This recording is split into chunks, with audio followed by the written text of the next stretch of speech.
नमस्कार, मी प्राजक्ता रमेश शिलवले, कवी सुमनसुत फाउंडेशन आयोजित जगज्योती महात्मा बसवेश्वर जयंतीनिमित्त राज्यस्तरीय काव्यलेखन स्पर्धेतील एक स्पर्धक.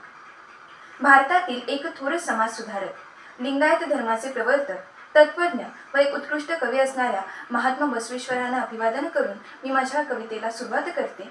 कवितेचं शीर्षक आहे समाधान. आजही स्मरते मला ती एक संध्याकाळ फेरफटक्याची. आजही स्मरते मला ती एक संध्याकाळ फेरफटक्याची.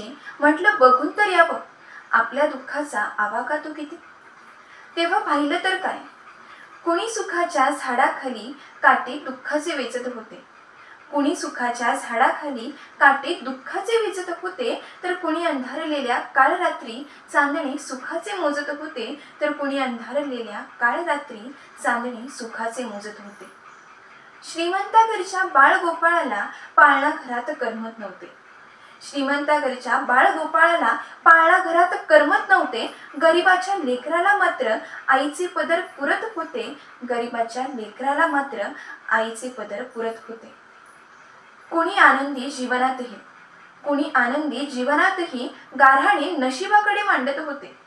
कुणी आनंदी जीवनातही गाऱ्हाणे नशिबाकडे मांडत होते. तर कुणी फाटक्या नशिबालाच ठिगळं लावून शिवत होते. तर कुणी फाटक्या नशिबालाच ठिगळं लावून शिवत होते.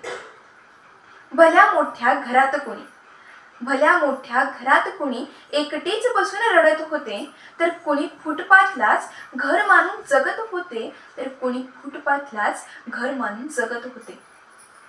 डोळा लावून झापडे दुःखाची, डोळा लावून झापडे दुःखाची शोध सुखाचा घेत होते.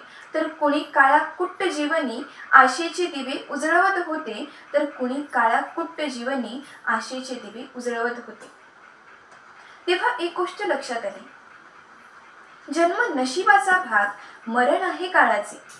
जन्म नशिबाचा भाग, मरण आहे काळाचे. दोघांमधली आयुष्य मात्र सजते ज्याच्या त्याच्या दृष्टिकोनाने. जीवनाच्या पानावरची जगण्याची हीच रीत खरी. जीवनाच्या पानावरची जगण्याची हीच रीत खरी. मग असमाधानी पुरणपोळीपेक्षा कष्टाची समाधानाची चटणी भाकर बरी, नाही का? धन्यवाद.